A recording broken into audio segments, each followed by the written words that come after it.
Bom, esse webinar ele marca a abertura do Climaton 2020 Santos, e que a gente vem estruturando como uma forma de realmente dar um kickstart, né, de iniciar essa economia azul circular para o Brasil.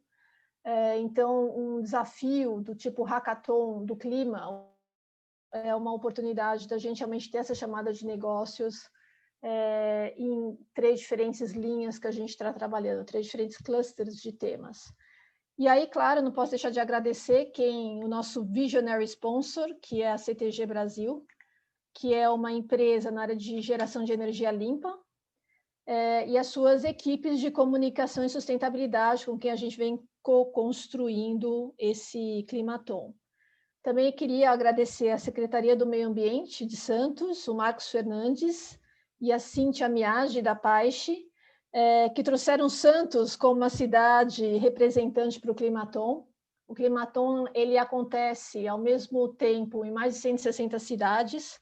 Ele é coordenado pelo Climate Kick, da Comunidade Europeia, e sempre a referência é uma cidade, né? Então, para nós, quando a gente passou por esse processo de pensar em uma cidade, Santos traz representa todos os desafios que as cidades costeiras enfrentam, em primeiro lugar, em relação às mudanças climáticas.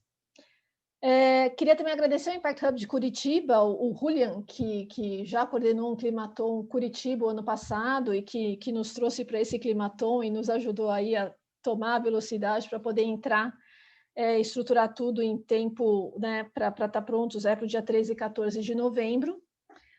A Bloom, agência de mudanças, com quem a gente também está trabalhando bastante na parte de comunicação, e toda uma rede de apoiadores que tem como objetivo justamente transmitir essa possibilidade de participar do hackathon, do Climaton, e trazer o maior número possível de empreendedores relacionados a esses temas para participar. E aí, para mostrar um pouco, assim, eu vou compartilhar uma tela que fala, que é até a referência de onde está toda a informação do Climaton. Tá dando para ver? Sim? Sim.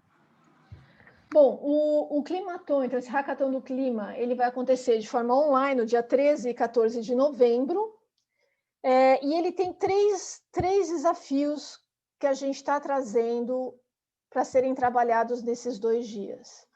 Um que tem a ver com soluções para a gestão do resíduo no caminho do mar e no mar, né? E principalmente o grande volume desse resíduo visível, né? Que acaba sendo o resíduo plástico. Então, soluções para a gestão do resíduo no caminho do mar e no mar. O outro tema tem a ver com resiliência climática para negócios e comunidades frente a eventos extremos. Então, essa é uma perspectiva de que geralmente se trabalha muito na questão da previsão, né? A previsão do tempo, a previsão de mudança climática, a previsão do impacto, mas ok, o que a gente faz quando efetivamente isso acontece? E impacto do resíduo microplástico, uma solução para uma moda circular. Porque, da mesma forma, né, acho que até essa pandemia ajudou muito a pensar em questões de Covid, e como que tem toda a parte de moda que acaba influenciando, porque também tem o seu impacto. E aí, com os tipos de empreendedores, né, então a gente está trabalhando quem é que pode participar nisso. A gente está trazendo para participar startups, então não é só para empreendedor individual, mas startups que já têm um negócio pró-clima e que queira revisitar a sua proposta de valor. Empreendedores individuais que queiram trazer colegas para refinar a sua ideia e transformar isso em um plano de negócios. Empreendedores, pesquisadores, porque a gente vê que muito das soluções pesquisadores têm desenvolvido, que estão muito ali voltados para a questão da pesquisa em si, mas que poderiam estar transformando isso em um modelo de negócios. E empreendedores universitários. E aí, em termos de... Então, Esses 2 dias, o que vai ser feito nesses 2 dias é um exercício de pensar a proposta de valor e colocar essas ideias, ou até de repensar a proposta de valor dessas startups em um modelo de negócio. E aí, como premiação, os primeiros lugares das 3 categorias, eles vão contar com mentoria 1 a 1 de investidores de impacto e automaticamente concorrem à premiação mundial. O segundo e terceiro lugar, né, para não ficar solto também, os segundos e terceiros lugares também vão poder apresentar suas ideias para uma rodada de feedback desses investidores de impacto, investidores mentores, e de toda forma, todos acabam tendo uma visibilidade frente a investidores anjo, e uma visibilidade que justamente vem desse hackathon, desse climathon acontecer ao mesmo tempo em várias cidades. Aqui estão os mentores confirmados, que vão fazer essas rodadas 1 a 1. Para a programação do programa, está aqui disponível. E também a gente está com uma série de eventos de esquenta, que a gente chama, né? Que são eventos como o de hoje, que o nosso objetivo é de tangibilizar que tipos de negócios que estão trabalhando esses temas. São webinars esquenta inspiracionais, né, para startups que já estão nisso, para empreendedores que estão pensando em entrar, considerar o que é exatamente que isso quer dizer. E aí, por isso, então, hoje a gente faz esse webinar de kickoff, onde a gente tem apresentadores que representam esses 3 clusters de temas que a gente está trabalhando como desafios. Então, para a moda circular, está a Fernanda Simon, ou Fernanda Simon, da Fashion Revolution, a Gabriela Otero, da Abrelp, e o Eduardo Rossokawa, que é líder do programa Adapta de Resiliência Climática da Secretaria do Meio Ambiente de Santos. Então, acho que a ideia hoje é cada um deles trazer um pouco essa perspectiva desses desafios, né? O que está acontecendo, o que isso quer dizer em cada um desses 3 setores, e tangibilizar um pouco. A gente vai fazer uma sequência, realmente cada um trazer, vai ligar as apresentações, e a gente está deixando a parte toda de perguntas para o final, mas já podem ir, por favor, comentando no chat, que a gente já vai anotando e já vai respondendo também ao longo das apresentações.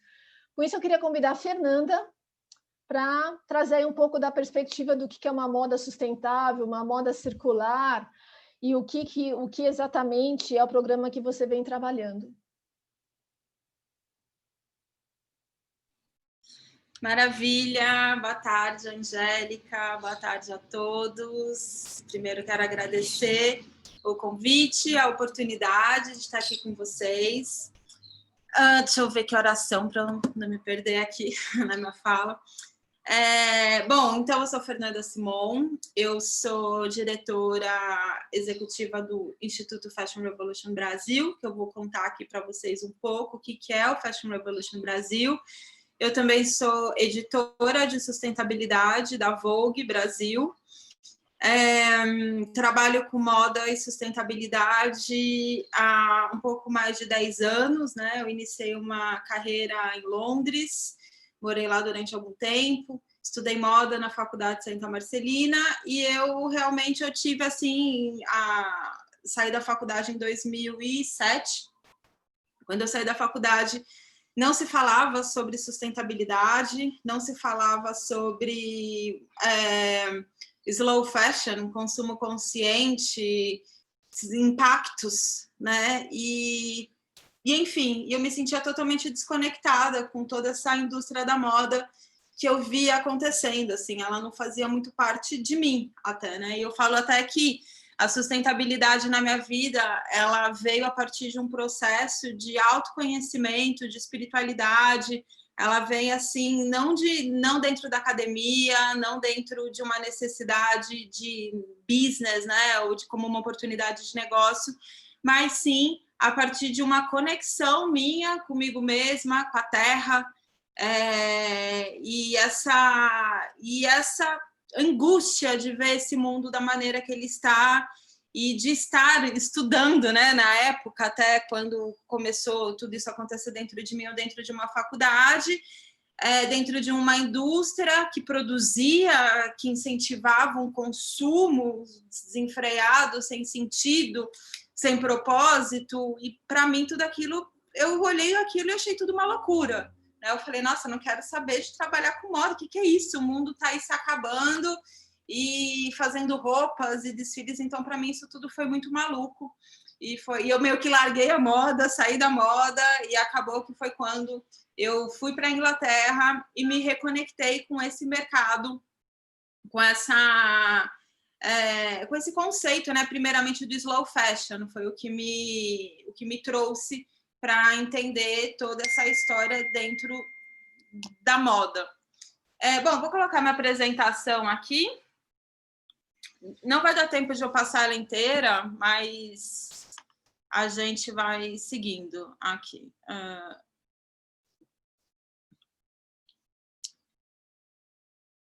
Visualizar.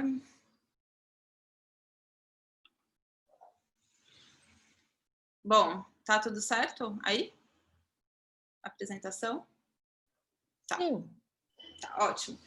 Bom, então é isso. Como eu falei, né? Sou diretora do Fashion Revolution, editora de sustentabilidade da Vogue, e também, durante esses anos, já trabalhei com bastante consultoria de sustentabilidade e moda.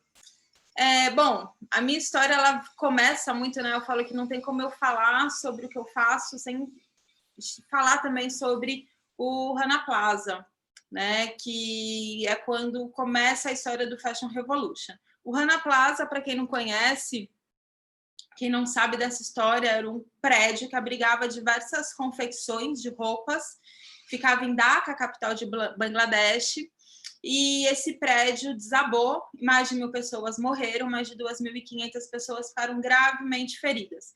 Esse prédio produzia para diversas marcas conhecidas, marcas que a gente encontra aqui no Brasil, que a gente consome, assim, e esse acidente, né, ele foi um estopim, ele só escancarou para o mundo qual que é a realidade dos trabalhadores do setor da moda, né? Então, assim, as pessoas que fazem as nossas roupas, elas estão sendo cada vez mais esmagadas, literalmente. Elas estão trabalhando muitas horas, com salários terríveis, sob pressões, sem direitos, sem condições. Isso não só lá em Bangladesh, não só lá nos países asiáticos, mas inclusive aqui no Brasil. Né? Aqui no Brasil a gente sabe, conhece, eu atuo muito próxima de outras organizações que cuidam desses trabalhadores, que amparam esses trabalhadores, e a situação é realmente terrível, né? Seja aqui em São Paulo, no Nordeste, a gente tem muitas questões também. Então, por conta, né, de todas essas questões que estão por trás das nossas roupas, principalmente referente à qualidade da vida dos trabalhadores, que o Fashion Revolution surgiu, trazendo a pergunta, né, incentivando a pergunta: quem fez minhas roupas? Para a gente trazer esse elo, refazer esse elo com quem faz as nossas roupas, né? Porque hoje em dia, quem sabe aqui na sala, né? Quem fez a sua roupa? Onde essas roupas foram feitas? Em quais condições? Antigamente, quando a gente conversa com as nossas mães, tias, avós, as pessoas mais velhas de outras gerações, a gente vê que antigamente era mais fácil de saber, as costuras eram mais localizadas. Hoje em dia, não. Hoje em dia, até marcas aqui no Brasil têm dificuldade de achar costureiro. Hoje, as costureiras, elas não querem ser costureiras. Já vi muita costureira que fala assim: Fernanda, eu trabalho porque eu quero que minha filha, que meus filhos façam uma faculdade, trabalham em outro setor, né? Então, assim, e é um trabalho super nobre. Então, principalmente por conta desta questão que o Fashion Revolution surge, né? E trazendo a pergunta de quem fez minhas roupas. Bom, além dessa questão social, a gente tem as questões ambientais, né? A indústria da moda é uma das que mais impacta o meio ambiente. E quando a gente fala de impactos, a gente vê, assim, impactos em moda é algo muito complexo. E quando a gente pensa lá na extração da matéria-prima, a gente o impacto já é enorme, né? Aqui até trouxe uma imagem essa segunda imagem, que é o Mar de Aral, que mostra assim, uma região que foi totalmente desertificada por conta do plantio de algodão, né, ali da região. O plantio de algodão é um dos grandes problemas da indústria, já que esse algodão ele é a maior parte desse algodão ele é transgênico, ele tem um uso intensivo de agrotóxico, esse agrotóxico, né, e uma semente transgênica prejudica a qualidade do solo, prejudica a biodiversidade. Aqui no Brasil a gente está vendo, né, as nossas florestas, os nossos biomas em chamas por causa de um sistema de monocultura, por conta aí de um sistema que não está pensando numa plantação que seja agroflorestal, que ela seja integrada, não, é uma plantação que ela desrespeita a terra. Então, aqui no Brasil, inclusive, menos de 0,1% do algodão que a gente planta, ele é orgânico. Então, e nós somos um dos 5 maiores produtores de algodão do mundo, né? Então, às vezes a gente fala, fala de agrotóxico, a gente imagina a soja, o milho, só que tem uma pesquisa aqui que mostra que no Brasil, por exemplo, o algodão usa de 4 a 6 vezes mais agrotóxicos do que a soja e do que o milho. Então, assim, é terrível, né? E a gente vê que como que essa indústria do algodão vende a fibra de algodão? Como uma fibra sustentável, como uma fibra natural, como algo que é benéfico. Então, não, gente, menos de 0,1% do nosso algodão é orgânico. Esse algodão todo, ele não é sustentável, não tem como ele ser sustentável, né?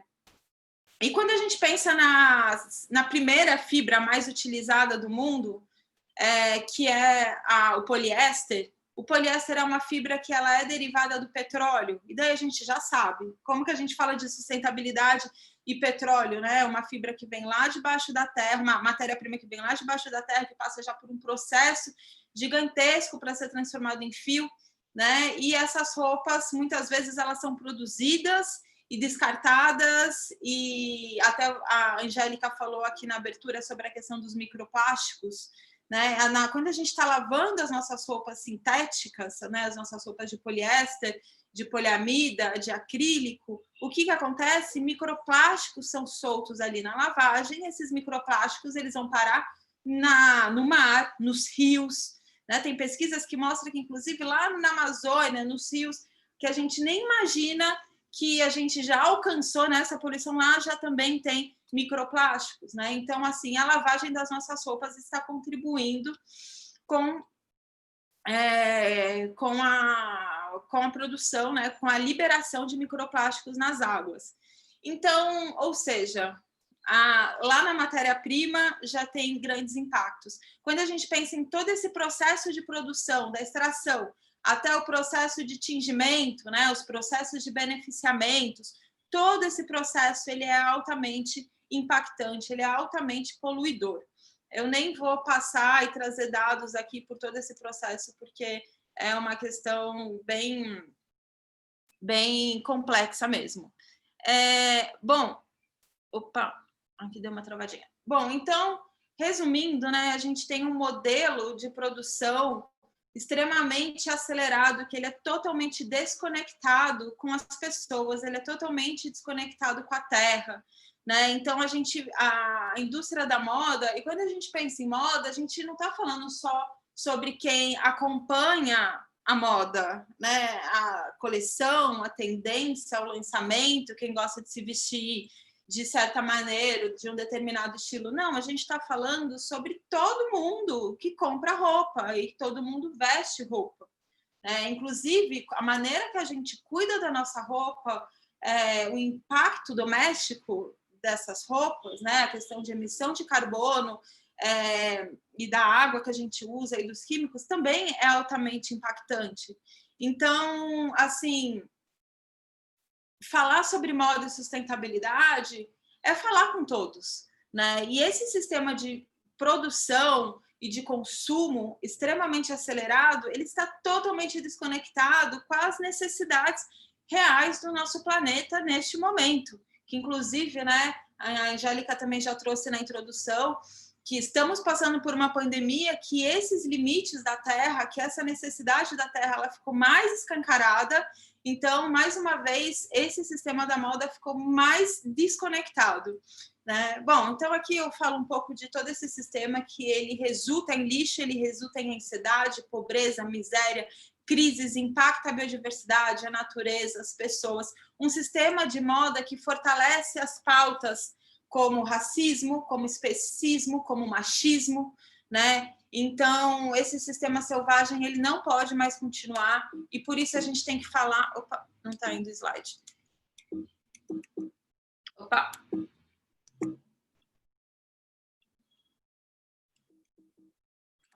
Algum probleminha técnico aqui, travou, calma aí.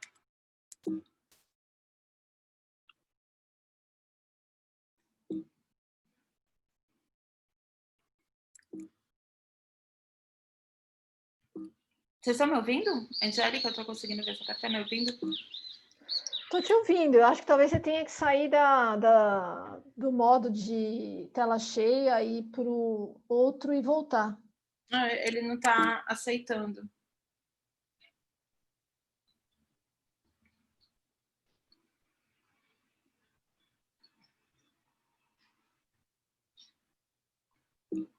Nossa, ele deu uma travadinha aqui. Calma aí, gente, me desculpa.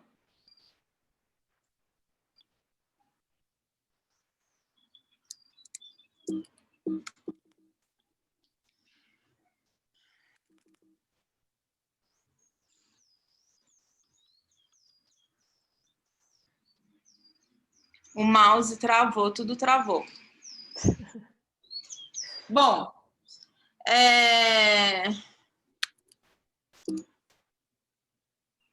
talvez se eu sair daqui, eu vou sair e voltar.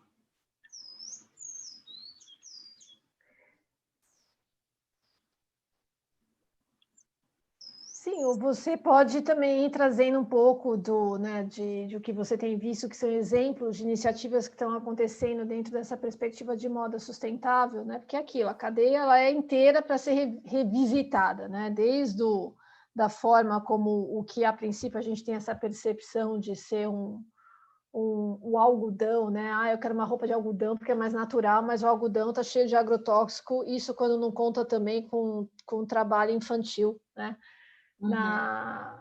Para a colheita. Então não, quero um algodão, que é o algodão da ovelha, né? O da alpaca, né? O baby alpaca, para mim, é o mais interessante de todos. Como é que você pode, então, assim, você também tem impacto, você está mexendo com todo o tema de bem-estar animal.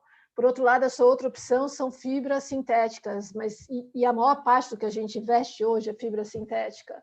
Mas a fibra sintética também tem um impacto. Então, fico na fibra sintética, eu volto para o tema todo de uma fibra que vem, né, originalmente, né, quando se fazia a lã de animais. Então, fica esse dilema, e principalmente, acho que esse é um aspecto, que é o do material, mas tem muito também do aspecto de hábito de consumo, né? Que teve até final do ano passado, sempre teve uma vibe muito forte de fast fashion, que eu acho que agora realmente começa a ser questionada a partir do momento que as pessoas não têm mais que ir para o escritório e que os sapatos estão no armário, e que você realmente pensa quando é que eu vou poder usar isso ou aquilo, e na verdade você chega à conclusão de que, nossa, eu acho que eu nem precisava. Então, assim, o que é que tem de iniciativa hoje que acabou também, né, de empreendedores, né, que estão entrando nisso, e como... Né? Quais são as soluções que eles têm visto, considerando todos esses dilemas que tem ao longo da cadeia? Sim, exatamente, Angélica. É muito complexo, né? Porque daí a gente olha que essa questão da matéria-prima, e não só a matéria-prima, que tem a história de quem está por trás, a questão da mão de obra, dos processos. Agora eu vejo também que é isso, da mesma forma que tem essa complexidade no problema, a solução também ela é complexa, mas a gente precisa caminhar e pensar em possibilidades e caminhos, né? Uma coisa que eu costumo falar sempre é que não existe uma única alternativa, uma única solução.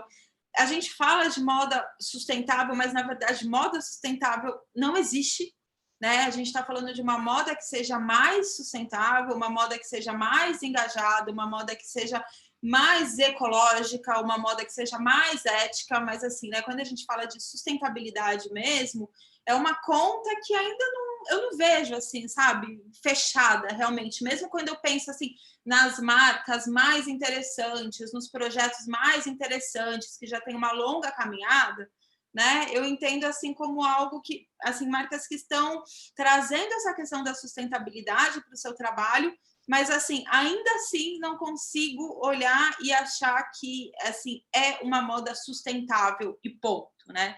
Eu não acho que isso seja tão possível. Bom, eu não vou colocar minha tela inteira, porque como travou da outra vez, eu vou trazer aqui mesmo, só para continuar. E até trazendo esse gancho, né? Algo que eu acredito muito, né? Que durante todo esse tempo de trabalho, trabalhando perto de muitas marcas, aqui no Brasil, tanto marcas grandes, marcas pequenas, eu vejo que, assim, eu acredito nessa sustentabilidade transversal, né? Que a marca ela tem que levar a sustentabilidade para dentro mesmo, e entender que sustentabilidade não é um produto, sustentabilidade não é uma campanha, sustentabilidade não é uma ação, né? É algo que tem que ser intrínseco mesmo no seu negócio, na sua estrutura, né? Então você tem que ter uma causa, você tem que ter um propósito, e isso não porque para ser sustentável, não, tem que começar daí, né? Você tem que saber por que você está existindo, por que você está fazendo isso, e não ao contrário, né? Tem que haver esse shift de mentalidade, né? Porque a gente vem nesse sistema de produção linear, que é você tirar, produzir, vender e descartar, que, gente, isso não condiz com a realidade do planeta, não pode. Então, a gente tem que virar essa lógica, né, de produzir, ganhar menos, muitas vezes, trazer mais prosperidade para as comunidades. Então, pensar numa outra perspectiva. E um outro ponto que eu também acho muito interessante falar, que é a questão da inovação e do resgate, né, desse equilíbrio, porque assim, eu acredito e eu vejo que a sustentabilidade ela é essa conexão, esse equilíbrio entre um resgate, então a gente olhar para a nossa ancestralidade, como os nossos ancestrais produziam as nossas roupas, quais as fibras que eles usavam, como eles tingiam, como eles produziam, como eles trabalhavam, e também trazer o futuro, trazer a inovação, né? Então, a gente fazer esse equilíbrio.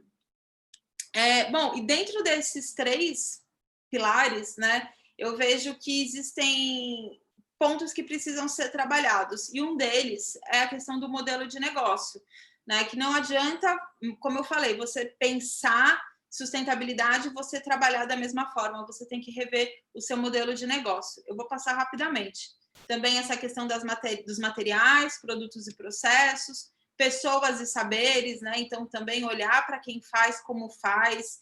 E para a gente falar um pouquinho de economia circular, né? Até mesmo que eu já falei bastante,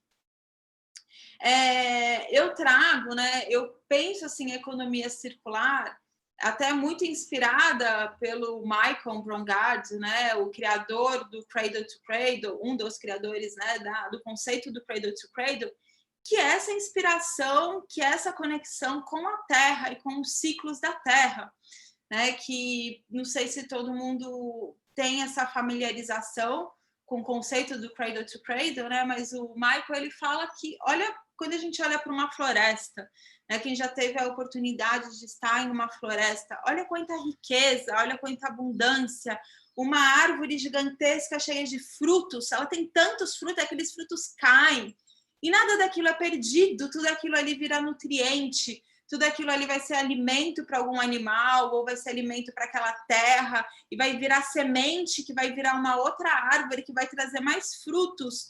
Então, é só um ciclo de abundância, é só um ciclo de vida, né? Tudo circular, não tem lixo. Olha, e o ser humano, ele criou essa história de lixo. E, gente, isso é um absurdo, você criar um produto que depois, para onde ele vai? Ele vai para o lixo. Não existe lixo nesse planeta. A gente está criando espaços com coisas que a gente não tem o que fazer. Isso é ridículo para a nossa humanidade, né? E assim, a gente precisa resolver essa questão o mais rápido possível, porque senão daqui a pouco, assim, os lixos tomarão contas. E não, né? A gente já está assim, hoje eu falo, né? Um tempo atrás se falava muito de economia circular, e hoje em dia eu vejo, né, que até a palavra da moda da sustentabilidade de 2020 não foi mais economia circular, é economia regenerativa, né? A gente fala sobre regeneração da terra.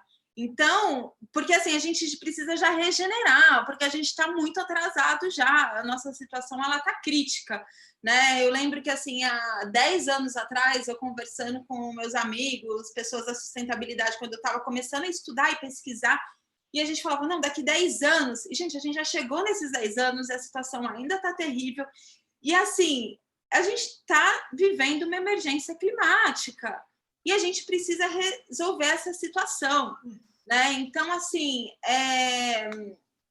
a economia circular, ela vem para a gente sair dessa lógica ridícula do linear e passar a pensar nesse circular. Angélica, eu vi que você abriu o microfone, quer comentar alguma coisa? Quero sim, eu queria, se você pudesse, a gente está com um tempo meio apertado, mas se você puder trazer 2, 3 exemplos, não sei, de negócios que você viu que já estão trabalhando com essa perspectiva ao longo da cadeia de uma moda mais sustentável. Tá, eu vou trazer aqui até essas imagens, né? Eu verdadeiramente, como assim, estou aqui até falando em nome do Fashion Revolution, nós somos um instituto, né?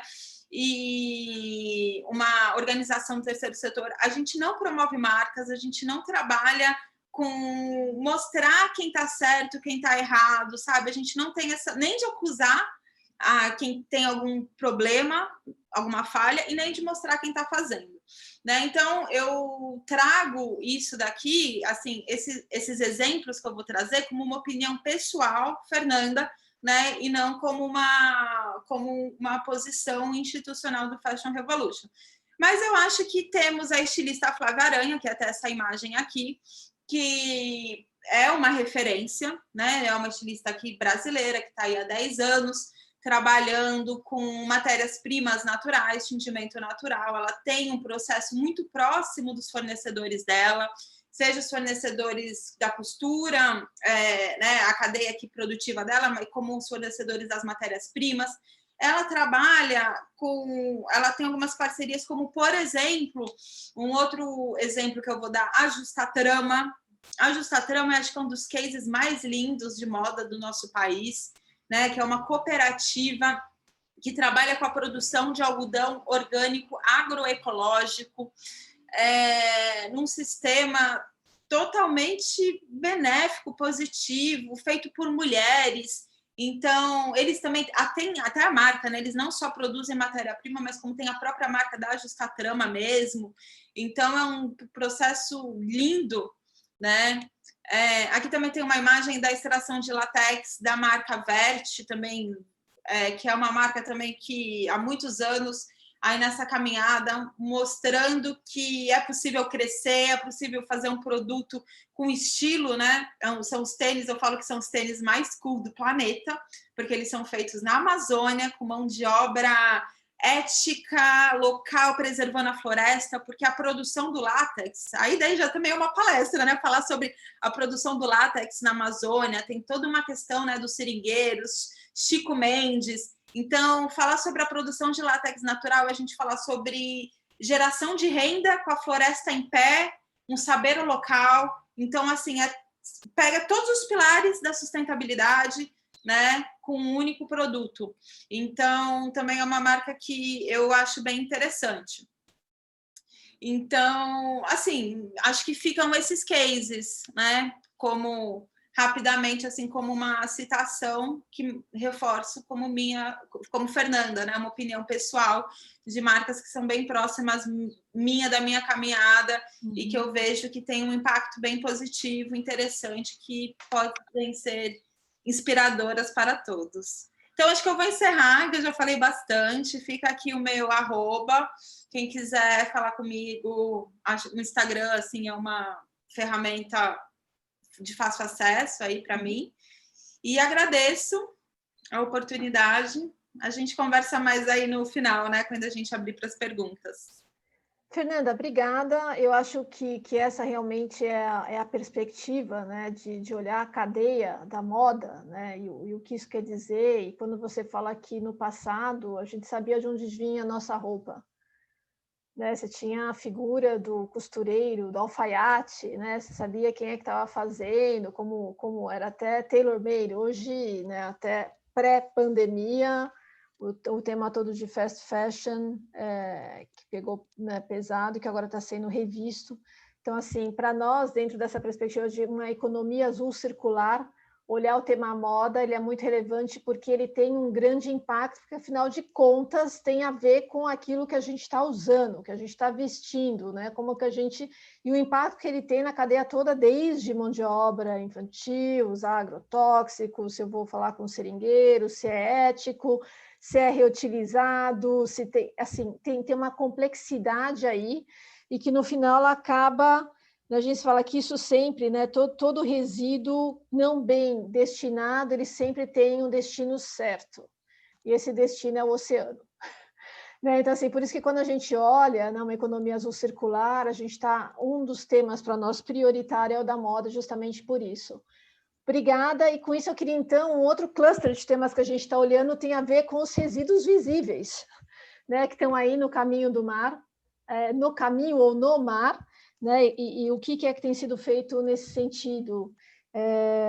Então, se a Gabriela, eu gostaria de convidar a Gabriela para estar compartilhando conosco aí a perspectiva dela, o que está acontecendo em termos de volumes de resíduos e os projetos que vêm sendo feitos nessa linha. Legal, Angélica, obrigada. Vocês vão ouvir uma trilha sonora de fundo, uma batucada que é deliciosa, que é aqui no Arte no DIC, que é uma organização que promove essa cultura no meio da comunidade de palafitas. Eu convido todos vocês a pesquisar. Eu vim fazer um acompanhamento de um projeto que a gente está tocando aqui, e aí, por conta do tempo, eu estou transmitindo direto daqui. Espero que vocês consigam me ouvir. Agradecer às meninas Angélica e Tatiana pelo convite e pelo excelente papo que a gente vem tendo já há algum tempinho, falando de como tornar o assunto resíduo um desafio que seja também atrativo, né? E que não seja só o lixo e um elemento que a gente só reclama. Na verdade, ele pode ser também oportunidade. Todos esses problemas de lixo podem ser oportunidades de recuperação de materiais. Então, já fica o primeiro desafio, é pensar resíduo como material, como matéria-prima. Eu sou coordenadora técnica da Abrelp. A Abrelp, para quem não conhece, é a Associação Brasileira de Empresas de Limpeza Pública e Resíduos Especiais. É uma organização sem fins de lucro, atuante em todo o Brasil e representante aqui da Associação Internacional de Resíduos Sólidos. Então, tudo que é tendência, discussão internacional, nós tentamos trazer para o Brasil, sempre adaptando, dialogando, e, claro, produção de conhecimento com base em projetos reais. E o que eu vou mostrar para vocês já é uma vertente nossa de quase 3 anos. Felizmente, e com muita alegria que eu falo que começou em Santos.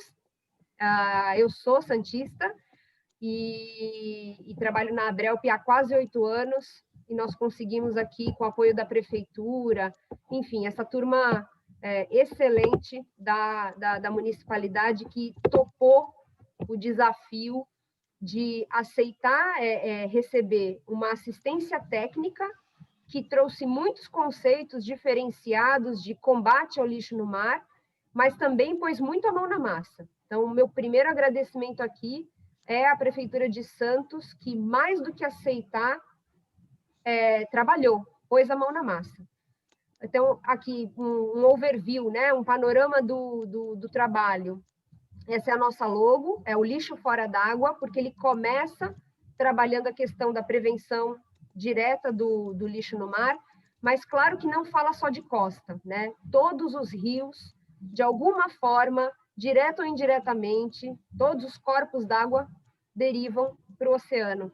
E como nós temos muitos assentamentos urbanos próximos a corpos d'água, e falhas na gestão, é óbvio que esse resíduo acaba parando onde não deveria. Então, a Abrelp, com a Prefeitura de Santos e com a Agência de Proteção Ambiental da Suécia. Então, na verdade, o recurso financeiro para fazer tudo o que a gente fez veio da Suécia, mas que também participou, que quis entender o desafio, a complexidade e falou, pode mandar bala. E eles são excelentes parceiros. Começou em junho de 2018, fizemos uma primeira assinatura de parceria, e na foto eu até reverencio aqui o ex-secretário de Meio Ambiente, Marcos Libório, que sem dúvida nenhuma foi uma liderança, né, durante a sua gestão para que a gente pudesse trabalhar, especialmente no tema resíduos.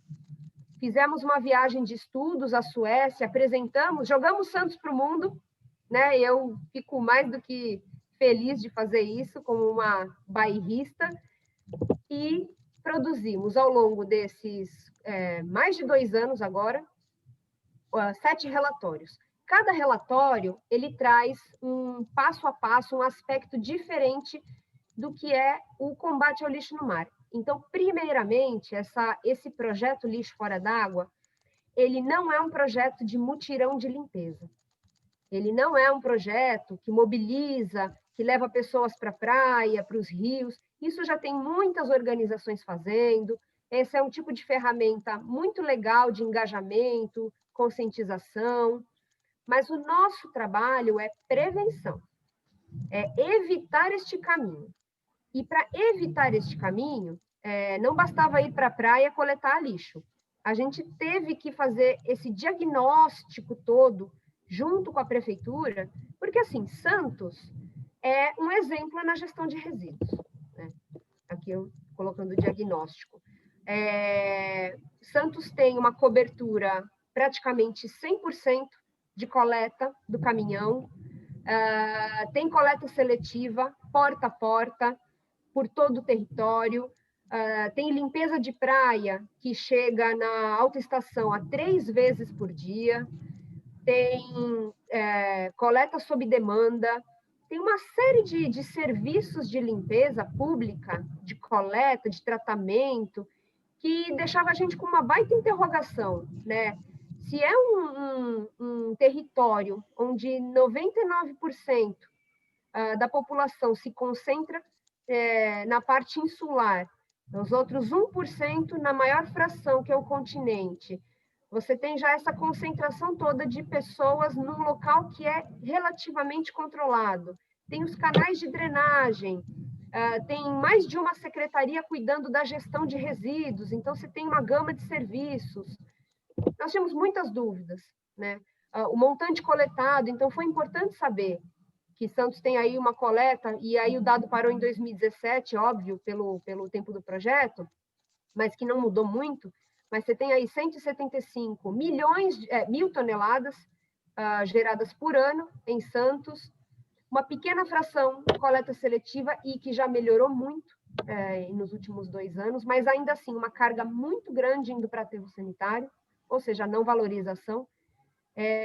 Aqui em Santos, diferentemente das outras cidades no Brasil, você não tem uma carga maior de resíduos orgânicos, a carga maior é nas embalagens, na fração teoricamente reciclável, mas na verdade a gente coloca aqui que o orgânico ele é muito mais reciclável do que as embalagens. Construção e demolição, resíduos de serviços de saúde, tudo isso muito controlado, e dados nos indicam que tem um serviço, então, tomando conta, né? Quando a prefeitura dá dados, isso significa que é uma gestão. O dado ele é um indicador excelente para medir governança em alguns aspectos, principalmente em resíduos. Algumas fotos dos serviços, então, em Santos até o centro antigo, tem coleta pelas recicletas, feitas pela ONG Sem Fronteira, tem a central de segregação, o trator passando rastelo na areia, o catatreco sob demanda, você liga, a prefeitura recolhe, mas ainda assim, tem muito resíduo chegando no mar. Os dados oficiais são de que de 40 a 50 toneladas por dia são coletadas na faixa de areia de Santos. Santos tem uma faixa de 8 quilômetros de praia. Como que em 8 quilômetros de praia você coleta esse montante de resíduo sólido numa cidade que tem uma gama de serviços de coleta, tudo para que o cidadão não desvie o caminho, mas esse desvio acontece. Então, nós fomos investigar e a pergunta orientadora é: de onde vem o lixo que vai para o mar? E aí, temos aqui o mapa, né, da Ilha de Santos, não, na verdade, a Ilha de São Vicente, olha aí o bairrismo, né, falando mais alto. É a Ilha de São Vicente, dividida. Os santistas costumam olhar uma cabeça de cavalo, eu não sei se todo mundo consegue enxergar, mas você tem o focinho, que é onde fica o porto, né, de Santos, o complexo portuário, e você tem ali no pescoço São Vicente. Os highlights em amarelo são os pontos que, para nós, eram as evidências de como que o resíduo encontrava o caminho no mar. Então, ali na nuca do cavalo, vocês leem Jardim São Manuel, Vila Lemoa e Dique da Vila Gida, que é onde eu estou exatamente. São 3 comunidades de palafitas. Eu vou mostrar para vocês algumas fotos. Nessas comunidades, nós contamos que quase 10% da população santista vive, e isso não é muito falado porque tem o censo oficial e tem o censo real, né? Há uma grande rotatividade de famílias e de pessoas, então tem essa estimativa de pessoas vivendo nessas áreas, mas que não são contabilizadas, né? E são áreas que não têm infraestrutura, porque a prefeitura não pode implementar, né? Áreas de ocupação irregular não podem receber serviços públicos frequentes, porque senão seria como regularizar e formalizar esses assentamentos. Então, tem uma problemática aí muito grande, e temos os canais de drenagem. Santos é uma cidade conhecida até, você se localiza por canais, e a própria orla da praia. Então, para nós eram os 3 pontos, e aqui nesse ecossistema você tem um regime de marés que sobe 2 vezes por dia. Então, ele abraça a ilha e volta. E nessa volta, nesse fluxo de retorno, a estimativa é que 80% dessa corrente ela joga para a orla. Então, tudo que vem, não só das comunidades de palafitas, mas também de Cubatão, São Vicente e Guarujá, são jogados para a orla da praia. Então, para nós, isso já era ponto pacífico. É dessas localidades que vêm esses resíduos, mesmo porque, se vocês olharem as fotos, são resíduos com perfil domiciliar. Não são, ninguém leva para a praia uma tomada, ninguém leva para a praia uma escova de dente, um shampoo, claro, vai ter, sim, alguém que vai fazer isso. Mas aparecer com frequência, catalogado, é um indicativo de que há um consumo que não é na praia, mas que polui a praia. Mas mais do que poluir a praia, polui as águas, né? A gente tem essa visão. Bom, aqui algumas fotos. Então, nós tivemos a parceria do Instituto Ecofaxina nessa etapa de diagnóstico, fizemos uma coleta amostral. Isso aí é uma parcela de 10 metros por 10 metros dentro do manguezal. E nós encontramos nessa parcela de 10 por 10 mais de 5.000 itens. Mais de 5.000 itens contados. E você tem desde o famoso Eppendorf, que está atrelado ao consumo de drogas, você tem hastes flexíveis, hastes de pirulito, detergente, margarina, chinelo, brinquedo. Tem até uma arqueologia, a gente achou produtos de 40, 50 anos atrás que estavam aí embrenhados na lama do manguezal. Né? É uma parcela de 10 por 10, isso não é nada perto de toda a área poluída. Se vocês olharem a foto, é realmente desesperador. E não importa o quanto se faça de limpeza, dali a alguns dias está igual. Então, para nós, mais do que limpar, foi fazer essa amostragem e contabilizar. Mas na praia também. E na praia, curiosamente, você tem perfil de resíduo muito parecido com o que foi coletado no manguezal. Então, nós fizemos 2 frentes. Uma coleta amostral no manguezal e uma coleta amostral em cada praia de cada canal. Então, foram 7 transectos. Nesses 7 transectos, cada um trouxe um perfil quantitativo E, claro, algumas praias, as praias mais de ponta, então a José Menino e a Ponta da Praia, elas têm uma quantidade maior de resíduo com perfil domiciliar. As praias mais do meio têm muita bituca, muito perfil de consumo de praia, mas que fica mascarado, né? Porque, na verdade, o resíduo domiciliar de outro lugar chega na praia todo dia. Isso são fotos minhas mesmo, então eu presenciei, ninguém me mandou por WhatsApp. Aqui, e eu acho que dá para fazer vários paralelos, né? A indústria da moda, obviamente, que tem os seus impactos, mas toda a cadeia de embalagens tem um impacto significativo se a gente não previne. Então, não adianta eu fazer uma limpeza de praia coletando esse resto de detergente, de multiuso, e todos os fragmentos que ele gerou. Olha que curioso. Essa foto, ela é um achado, ela é realmente uma foto única, porque a gente pôde presenciar a fragmentação de uma embalagem. Ninguém precisou dizer que o plástico vira microplástico. Isso foi visto. Então, o problema não é a limpeza em si. A limpeza é óbvio, para que o turista continue indo, gerando receita, para que a pessoa possa ter o seu momento de lazer, bem-estar, mas há uma poluição invisível e que precisa ser evitada na fonte. E aí nós temos as tags de roupas, que apareceram muito na nossa amostragem. E aí, o que acontece? Quando se faz mutirão de limpeza de praia e não se conta item por item, só se pesa, tags de roupa não pesam, mas são um mega problema na Orla de Santos. E devem ser um mega problema em várias localidades.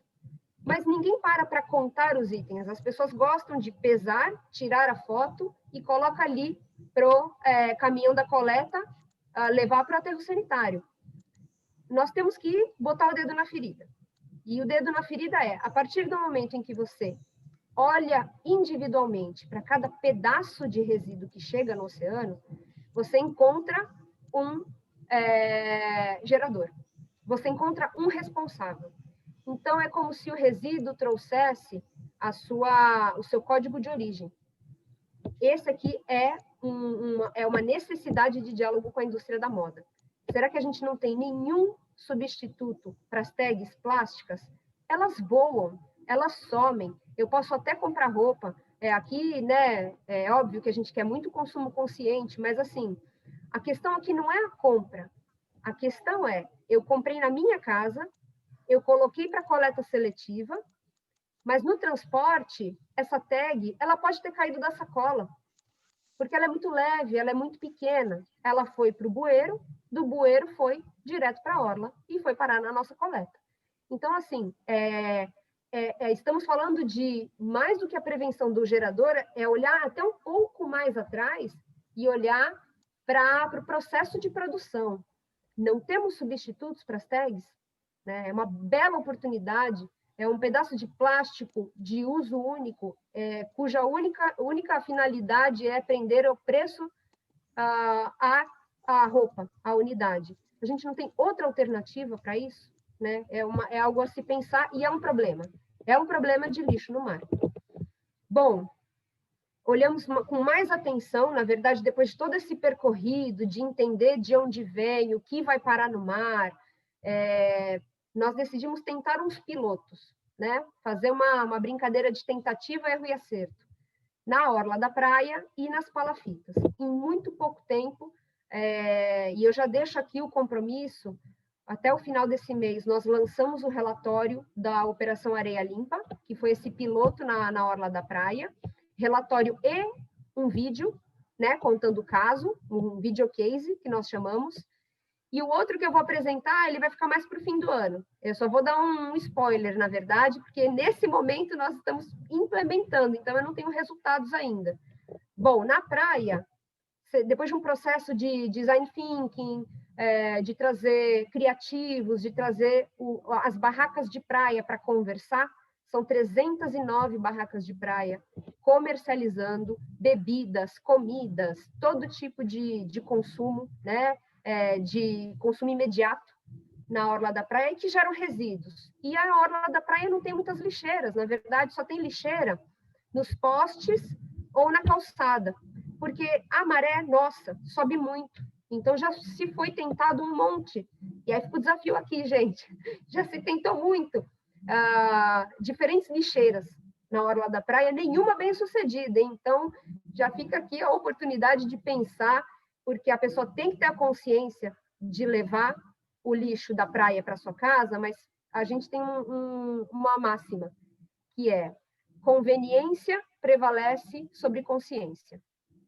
Se a pessoa estiver na praia com 5 crianças, vem uma tempestade, ela pode ser a pessoa mais consciente do mundo, ela vai sair correndo com as crianças embaixo do braço e vai deixar o lixo para trás.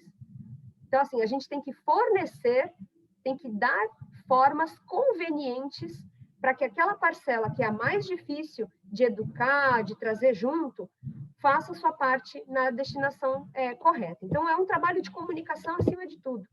Fizemos essa pesquisa, fizemos uma antropologia de praia, conversando e entendendo os perfis. Eu já adianto que no relatório vocês vão ver perfis muito engraçados de banhista. Essa é a nossa logo. Tem um perfil no Insta, chamado @Operação Areia Limpa. Ele está um pouquinho inativo, porque veio a pandemia, né?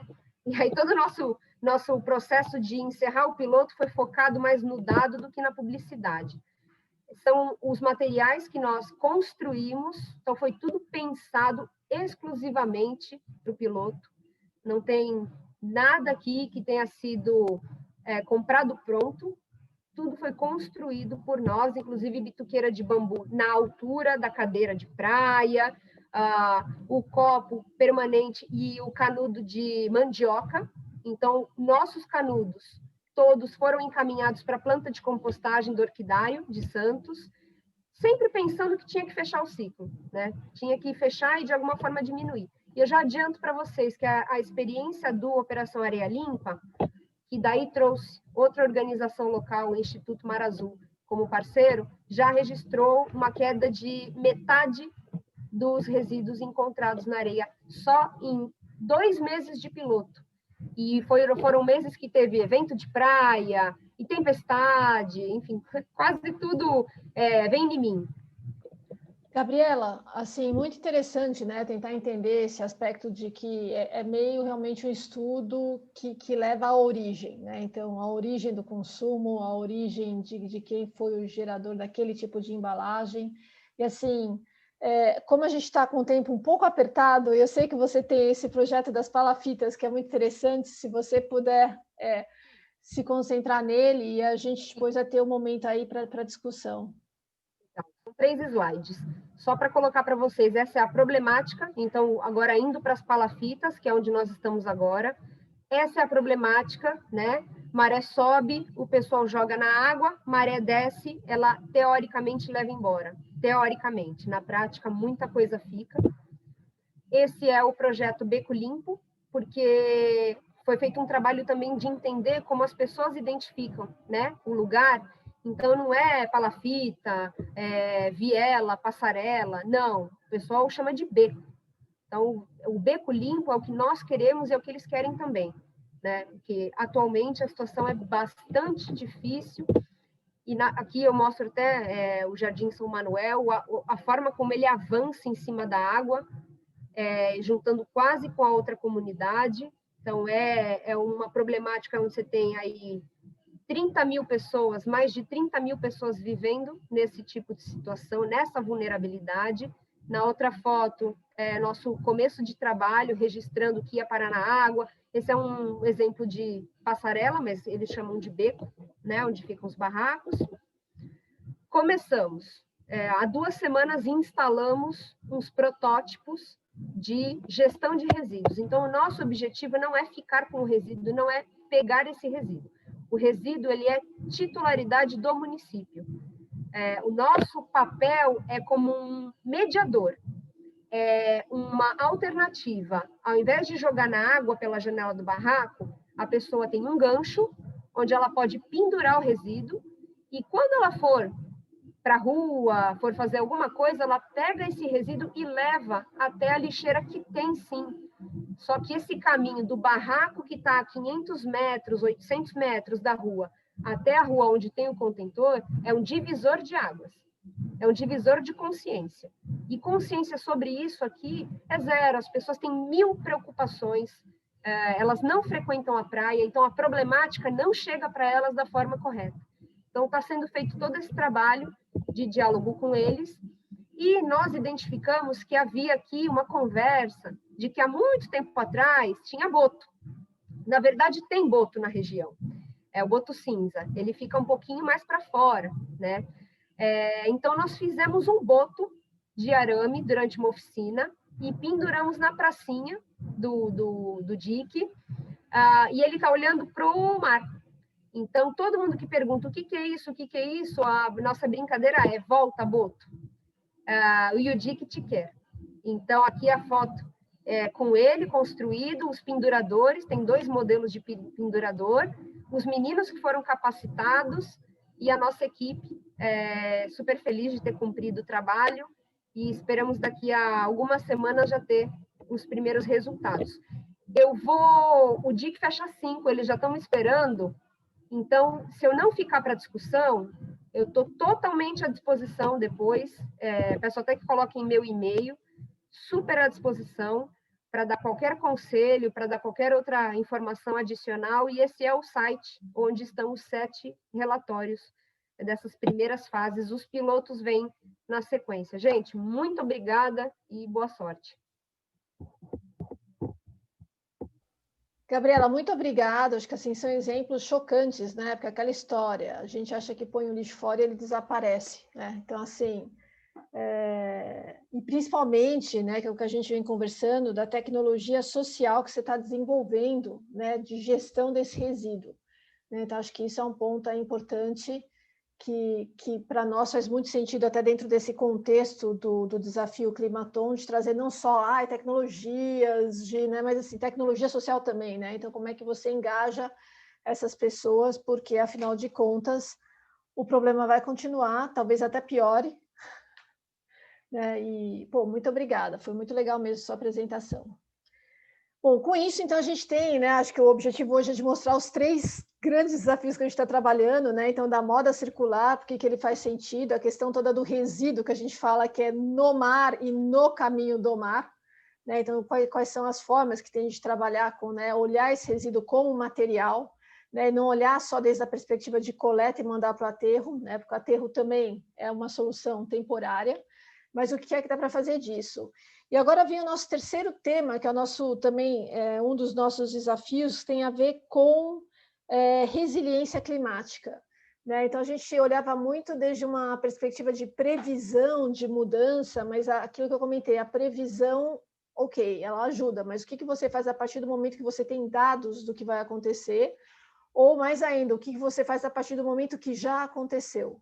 Né? Então, o Eduardo ele tem um projeto que eles estão trabalhando justamente com esse tema da resiliência climática na cidade de Santos. Então, Eduardo, te convido para compartilhar aí com a gente a tua experiência. Aliás, eu descobri, apesar de eu frequentar a região há muitos anos, eu sempre achei que aquela conexão com a Ilha Pochá existia, e ela não existia. Então, assim, isso é muito interessante também ter essa perspectiva da região ali. Obrigada, Eduardo. Olá, boa tarde a todos e a todas. Obrigado pelo convite, Angélica, Tatiana e toda a equipe. Nossa, muito bacana mesmo a apresentação da Fernanda. Vem ao encontro que nós trabalhamos e que a gente constrói, não só socialmente, mas pessoalmente também. Gabriela também, nossa parceira aqui, conhecida de longa data, e apresentando aí trabalhos aí com resultado já, né? Não são só projetos. E agora inicio a minha apresentação aqui sobre a governança climática de Santos, os desafios e onde conseguimos chegar até o momento com os trabalhos, ok? Podemos começar então, Angélica? Tá na tela a apresentação? Tá na tela, sim. Então tá. Isso aqui é uma tomada externa, uma foto de um fotógrafo, um grande colega, um grande amigo, Alexandre Andreazzi, que também é aqui de Santos. É uma foto com uma tomada oblíqua que geralmente a gente não tem essa visão, né? Então, como a Gabriela comentou, né? A gente percebe que a cidade é uma cidade praticamente vertical, né? Apresento aqui um overview do que a gente conseguiu enxergar aí nas falas e na explanação de Gabriela, né? Então, praticamente a totalidade da cidade, mais de 99% da população, mais de 430 mil habitantes, moram na Ilha de São Vicente, que é essa parte aqui mais habitada, que eu não sei se aparece o mouse, mas em 39 quilômetros quadrados, sendo que no meio ele tem uma área de morro, né? Então, já por aí, já vemos o tamanho do desafio. Foi apresentado vários desafios aí que estão sendo trabalhados, mas uma cidade vertical, tem a questão do aquecimento, né? Tem a questão de ilhas de calor, corredores verdes. Nós aqui em Santos, literalmente, já sentimos a água batendo na bunda, então não é uma questão de previsão, já está acontecendo. O que fazemos, né? Na atual situação da dinâmica climática, não só global, mas uma dinâmica climática global, local, né? Que a gente vem trabalhando em cima. Aqui, para contextualizar, em imagens, né? Então, isso aqui não é desenho, isso aqui é uma foto, o que aconteceu, a questão da urbanização, né? A intervenção antrópica. Então, uma imagem que Gabriela mostrou em perspectiva também, aqui a gente apresenta em planta, né? Na década de 60, você via uma parte de mangue, e hoje, praticamente, a ponta de palafitas encontrando do outro lado da cidade. Aqui é o dique da Vila Gilda, em que o projeto aí, onde o Arte no Dique, que a Gabriela estava também, é exatamente nesse pico, né? Nessa ponta de palafitas, em que quase ela encosta no município vizinho, São Vicente, que faz parte aí da mesma ilha, né? Nesse todo o contexto. Aí a gente percebe também a problemática da defesa e da manutenção dos mangues, da defesa natural, né? Soluções baseadas na natureza. E aqui numa parte mais abastada, mas a gente percebe aqui na ponta da praia um giro negativo, em que você perde areia da ponta da praia. Então, hoje, em frente ao aquário municipal, praticamente você não tem areia, né? Então, a gente tem essa não apenas a questão da dinâmica climática global, mas a intervenção antrópica também. Nós temos jardim de praia, onde antigamente tinha, e avenidas de praia, onde antigamente tinha pequenas dunas, algum jundu, um depósito natural de areia. A questão da Ilha Porchá, né, que a Angélica comentou, que é Ilha Porchá, mas a gente chega de carro. Emissários submarinos, né? Então, tudo isso aí, essas intervenções antrópicas refletem nessa dinâmica que acontece, que a gente percebe, né? Claramente hoje em dia. O aprofundamento do canal também, e o alargamento da boca do Canal do Porto, enfim, são várias questões.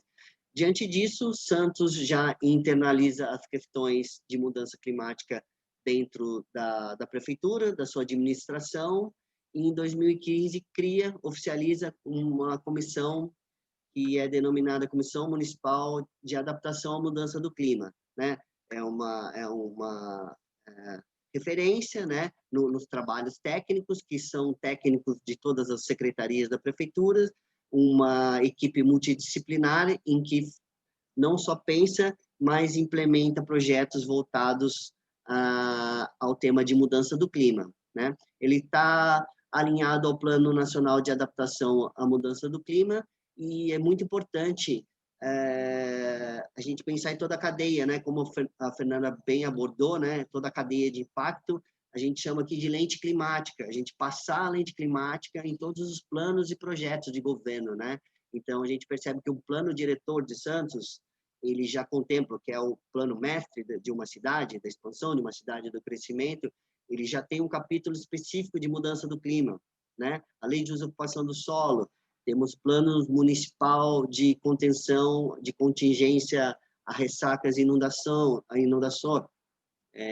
plano municipal de redução de riscos a desastres, né, de deslizamentos, questão da chuva concentrada. Hoje a gente percebe não só ressacas em menor espaço de tempo, né, que é o que chamam de novo normal, mas na verdade agora é o normal, né, e chuvas concentradas em um curto espaço de tempo. Então ele carrega o solo fica saturado, e não só a enchente, a questão do morro é uma questão muito mais complicada em áreas de alto risco, né?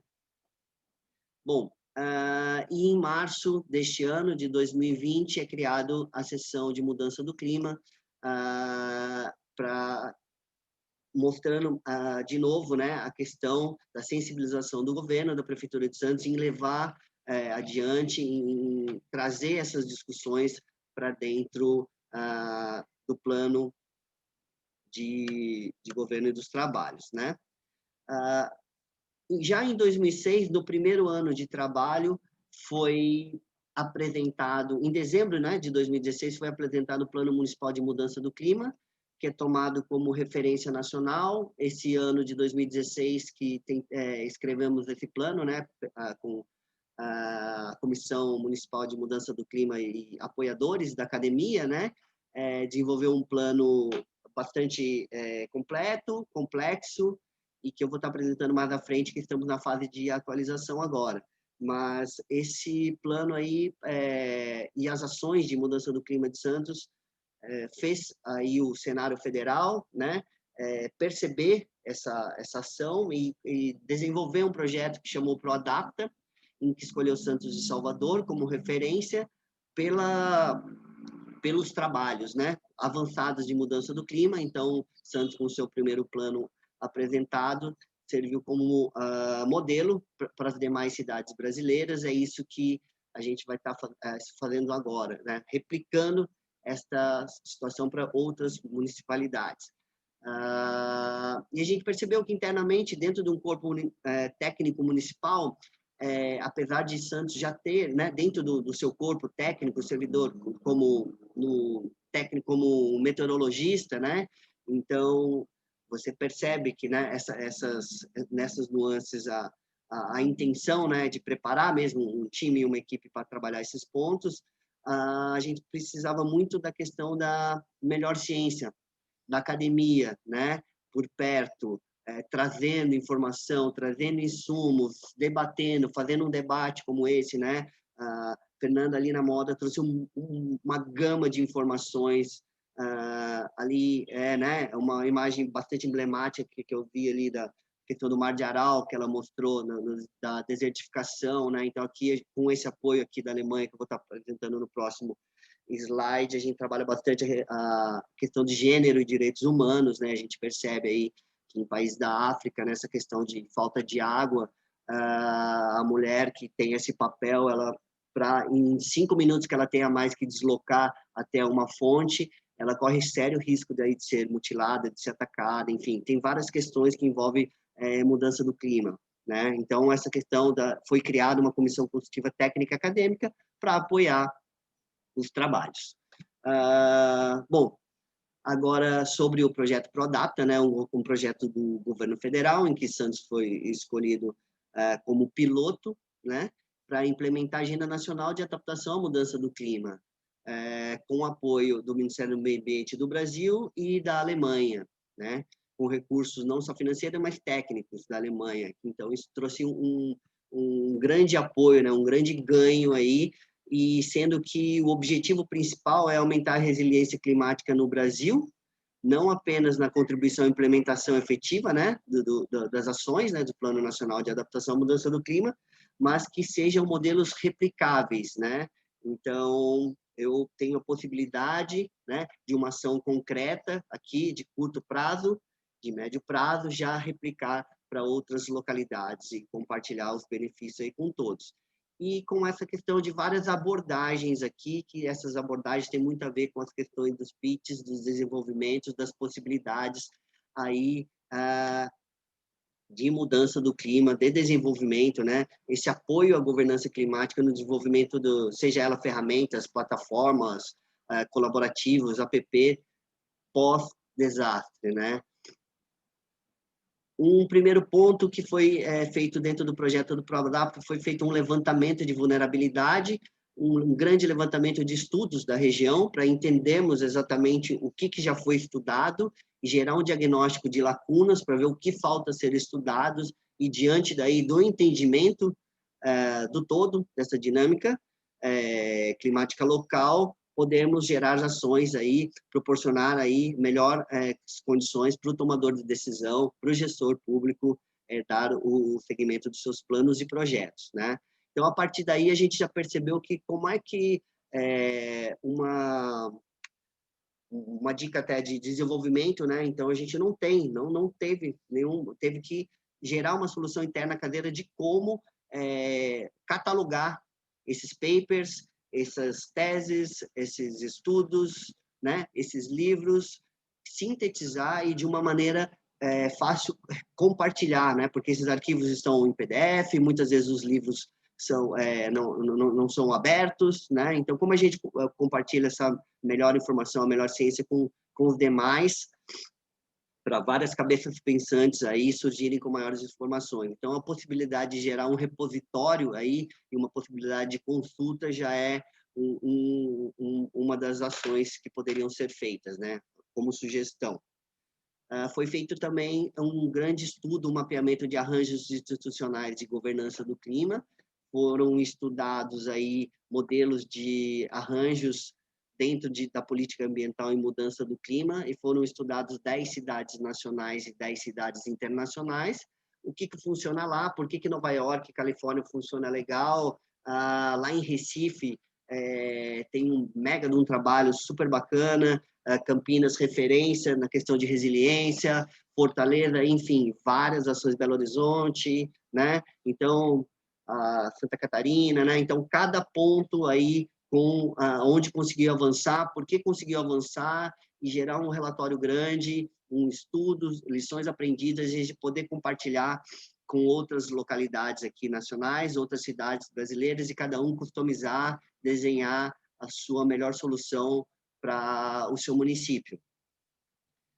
Outro ponto foi implementado a questão muito em voga agora, que é soluções baseadas na natureza, né?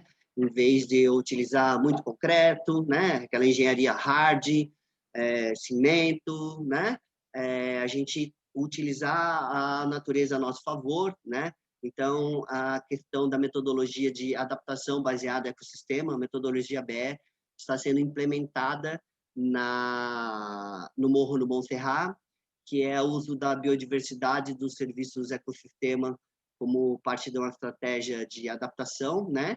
E sempre com foco nas pessoas, né? No social, na localidade, se adaptar às mudanças do clima, né? Não apenas você está numa área de risco, né? Você está numa palafita e fala, peraí, vamos relocar daqui para cá. Mesmo porque, dentro de Santos, pela imagem, a gente percebe que não tem área para relocar, né? Ela está totalmente adensado, o território, né, insular.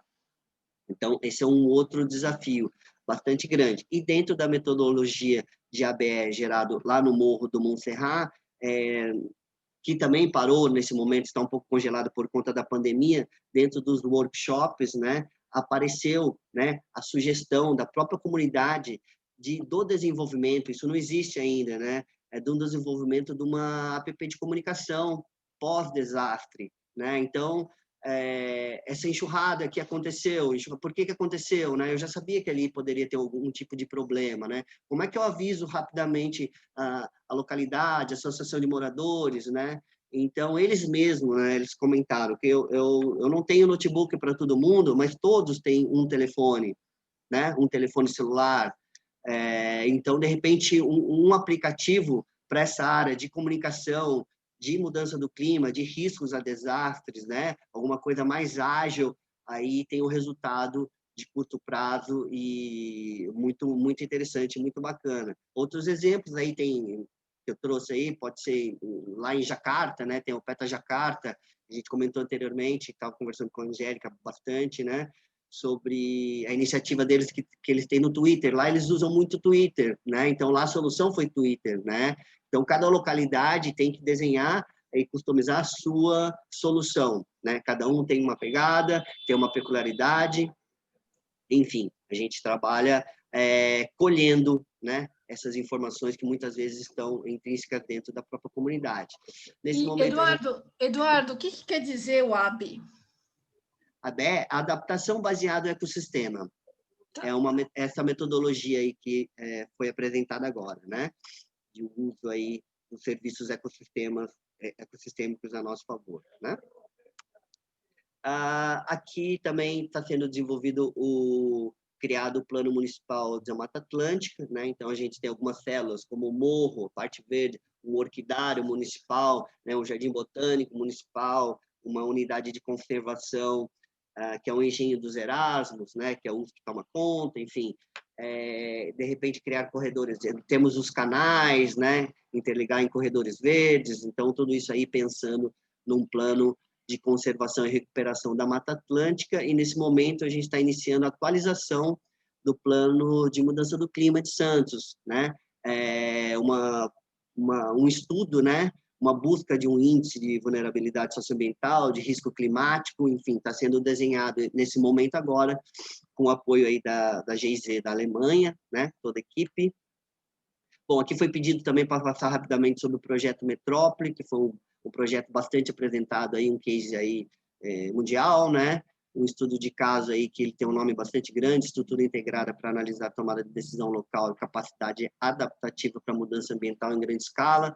Então, foi um estudo aqui com 3 países, patrocinado pelo Fórum Belmont, entre Brasil, Reino Unido e Brasil foi Santos, Reino Unido, Chelsea e Estados Unidos, Broward County, em que o time do Brasil, né, com pesquisadores aí coordenados aí pelo Dr. José Marengo, do CEMADEM, pesquisadores da Unicamp, do INPE, da USP, do Instituto Geológico e da Prefeitura aqui de Santos, e pelos Estados Unidos, na Universidade do Sul da Flórida, e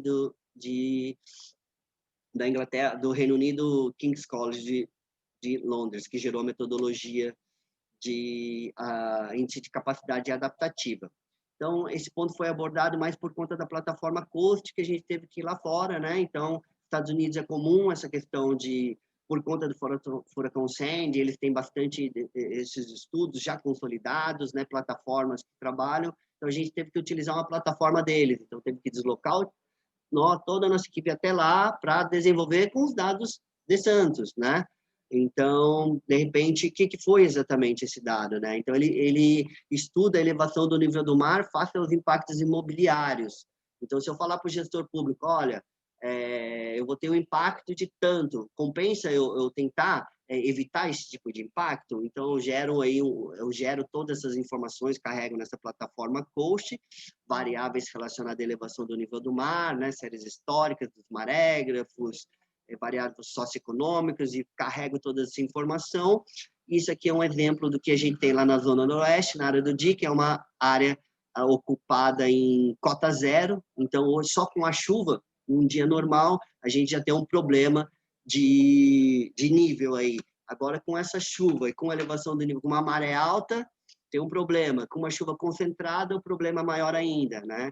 Então, foi gerado, trouxe aqui para os stakeholders de Santos, né, os gestores, sugerirem as opções. Então, eles sugeriram melhores opções adaptativas para essa questão da Zona Noroeste, que foram estas: dragagem, sistema de comporta, e o legal que eles sugeriram também soluções baseadas na natureza, recuperação de mangue, né, que pouco se falava na época, foi em 2014, 2015, né, na questão dentro de uma área já adensada, né. Então, aqui temos resultados aí de baixa, de alta, e o IPCC, que é um dado global, né? Uma imagem macro de satélite. A gente trouxe uma imagem mais refinada, então por isso que a gente considera o valor de baixa, né? É um valor mais refinado possível para 2050 e para 2100. O que aconteceria com a Zona Noroeste? E aqui é o que acontece na Zona Leste, que foi um evento bastante severo que aconteceu em 2016 aqui em Santos, né? então, com a questão de elevação do nível do mar, mas esta modelagem ela é gerada com 1% de tempo de recorrência, né? O que é isso, 1% de tempo de recorrência? É onde a gente carrega no modelo o pior cenário, a pior maré de Cesígia, com a pior chuva concentrada, com a pior elevação de maré, então é 1% de acontecer em 100 anos, a gente carrega mais para ter o pior cenário e gerar informações numéricas, né? Informações medidas adaptativas aqui da zona sudeste, que foi engordamento e alimentação artificial de praia, que é o beach nourishment, né? Muro de proteção e melhoria no sistema de bombeamento das comportas e canais. Isso aqui é a mesma imagem da zona noroeste, mais para a zona leste. E aqui é uma tabela que ela está resumindo o projeto, que ela diz o seguinte: danos com adaptações, eu posso zerar os danos, eu investindo 36 milhões de custo naquelas obras lá na zona sudeste, eu consigo combater 1 bilhão de perda, né? Então esse foi o resultado final. E para finalizar a última parte, que eu não sei como que eu estou de tempo aí, né? Então, Eduardo, a gente está apertado de tempo, mas assim, só um parêntese sobre essa tua última solução, né? Porque a gente fala tanto em previsão de considerar como tangibilizar risco climático, né? Acho que esse é sempre um grande tema hoje para investidor, né? Então, acho legal que você trouxe exemplo que vou construir nessa área ou não. Qual é a probabilidade dessa área que eu estou construindo daqui 10, 20, 30 anos eu estar debaixo d'água e, se não, o que eu tenho que fazer de investimento? Então, acho que é muito interessante dessa perspectiva, porque você finalmente, eu vejo alguém que tangibilizou o que quer dizer acessar o risco climático para investidor. Isso é muito interessante. Então, você vê que quando a gente fala dos desafios, né, o risco climático, tem aí já tem uma plataforma que está trabalhando com isso. E assim, de fato, se você puder, assim, tá muito assim, é incrível essa parte toda de olhar, que é justamente da resiliência, né? E acho que o fato de ser Santos também tangibiliza para todo mundo, né? A maior parte das pessoas que moram na região, né, conhecem Santos. Então é muito legal quando você vem e vai trazer exemplos e fala, eu conheço essa área, nossa, olha o que aconteceu com a ponta da praia. Então, assim, isso para nós reforça que é bem legal ter Santos como uma cidade, né, que traz essa representatividade das cidades costeiras, mas de fato a gente está apertado de tempo, então se você puder resumir para a gente poder ainda abrir para umas 2, 3 perguntas, seria legal. Tá. Bom, fechando aqui rapidinho, né, que eu falei rapidinho com os slides que a gente tinha combinado em passar, né? É um projeto piloto que a Unicamp ofertou, desenvolveu um projeto, então, de novo, academia, né, trabalhando com o poder público, né? Um projeto de piloto para monitorar e mitigar os efeitos erosivos da ponta da praia. Então, esse bag, ele não vai parar a ressaca, não existe fórmula para parar a ressaca no mundo, né? Se existir, também seria muito importante trazer a voga, né? Mas a dinâmica natural a gente não tem essa varinha, né, de condão para não acontecer. Então, esse projeto são grandes sacos de areia em que elas minimizam a força, a energia da onda e ela continua a entrar, pode invadir, dependendo da ressaca, a infraestrutura urbana, mas vai evitar maiores danos para a infraestrutura urbana, né? E deve ser uma grande armadilha também de recuperar aqui a entrada da onda e evitar que essa areia se volte para dentro do mar, tá? Então, isso aqui é o que acontece hoje, isso aqui é o que era nos primórdios, essa aqui é uma imagem lá do Novo Milênio, do site Novo Milênio, provavelmente da década de 50. E aqui, para fechar, é o projeto piloto em planta, que é em forma de L, que, vindo aqui para uma dica aí para os pits, né, é um protótipo, exatamente, só que esse é um protótipo gigantesco, em escala natural, 1 para 1, né? Então, está sendo analisado apenas 2 anos, né? Então, 2 anos a gente não tem como ter nenhum resultado de monitoramento, mas a gente já vê um acúmulo de areia, né? Hoje, então, a gente percebe que é na área dos bags, a água entra com muito menos energia e evita aí os danos à infraestrutura urbana. E aqui eu fecho, então, com uma imagem aqui da minha filhinha, da Carol, que ela desenhou para fechar a minha apresentação aqui no Climaton. Muito obrigada. Muito interessante, acho que, de novo, né, estando ali no contexto das cidades costeiras, faz total sentido, e né, acho que a gente até lembra do problema todo que teve com as chuvas, isso foi no final do ano passado, né, em Santos, que teve ali os desmoramentos, então, assim, é justamente isso, né, como que consegue conectar essa informação para o usuário final, para que ele já tome alguma medida enquanto dá tempo.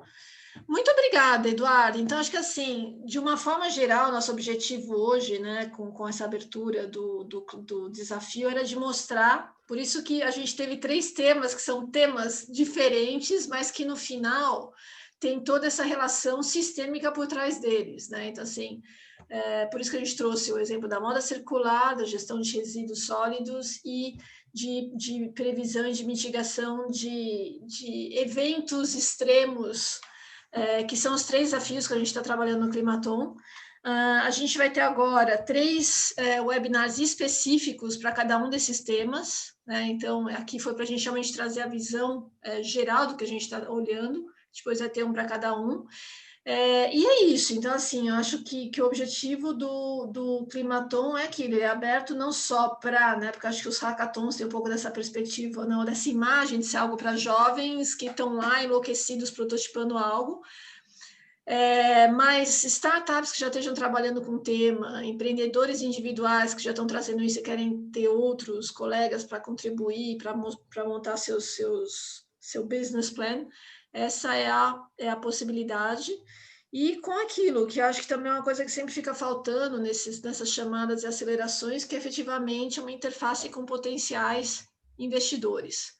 Né? Então, acho que o fato da gente ter essa premiação, que é ter mentores que são da área, isso ajuda bastante também. E a gente já está terminando, mas temos um espaço para 1 ou 2 perguntas. Sim, se poderia disponibilizar o site da plataforma Coast. Ok. Eu deixei como é que fala? O meu contato aí na apresentação, tá? Dá para ver aí no vídeo, né? E eu encaminho, sim. Pode deixar que eu encaminho. Você me manda o contato, a gente encaminha o e-mail. Tá, isso é bem interessante. E de toda forma também a apresentação está sendo gravada, ela vai ser disponibilizada aí, como a gente já falou, na própria página, que é a página do Climaton, né? Porque a ideia é essa, de tangibilizar. Secretário Márcio Paulo, secretário do Meio Ambiente aqui de Santos. Olá, boa tarde. Lindo, dar um abraço aqui para todos aqui no Hackathon, no Climaton. Tudo bem, gente? Tudo. O Teremos Eduardo um estava trabalho aí dia 13 e dia 14 de novembro, é isso? Isso mesmo, 13 e 14 de novembro. Tá Vamos bom. ver como a gente traz aí mais soluções, né, para trabalhar esses temas aí de uma economia azul circular. Tá certo. Eu peço para vocês um pouco de tolerância, que para nós é um período muito difícil, né? Eu acredito que já tenho conversado com vocês nesse sentido, porque envolve eleições municipais, então está todo mundo correndo para fazer de tudo ao mesmo tempo. Mas a gente vai participar com todo prazer. E agradecemos muito o convite feito ao município. Obrigada, muito obrigada, parabéns aí pelo trabalho. Obrigado. Prazer em conhecê-los. Igualmente. Bom, a gente já está nessa fase de fechamento, não contávamos aí com um alô, isso é ótimo, obrigada. Mas assim, se tiver mais alguma pergunta, senão também a gente tem o e-mail, um canal de comunicação ali dentro da página do Climaton Santos. E a ideia é essa, então, por favor, se souberem de iniciativas, apresentem. E temos mais uma pergunta, escrito ou falado. Muito bem, então qualquer coisa que depois surja, enviem para o climatonsantos@gmail.com. Bom, com isso eu queria agradecer imensamente, agradecer aí a participação de todos e especialmente dos nossos speakers, né, que vieram aí compartilhar as suas experiências de frontline, o que eles estão fazendo, a Fernanda Simon no Fashion Revolution, a Gabriela Otero na Brelp e o Eduardo Rossocal aí com todo esse processo de resiliência climática de Santos. E com isso acho que a gente fecha o webinar do dia 1, ou o primeiro webinar mais genérico, e os próximos aí estão programados Na próxima semana, a gente vai ter até, Tatiana, você pode me socorrer aqui com as datas dos próximos? A gente tem um específico sobre resíduos, esse é no dia 29 de outubro. No dia 30 de outubro, que é a sexta-feira, então na quinta tem resíduos, na sexta tem o de previsão de resiliência climática, e no dia 3 de novembro a gente vai estar falando sobre a moda circular. Então é isso, eu agradeço imensamente e nos vemos na próxima. Obrigada. Um abraço a todos. Tchau. Tchau, tchau.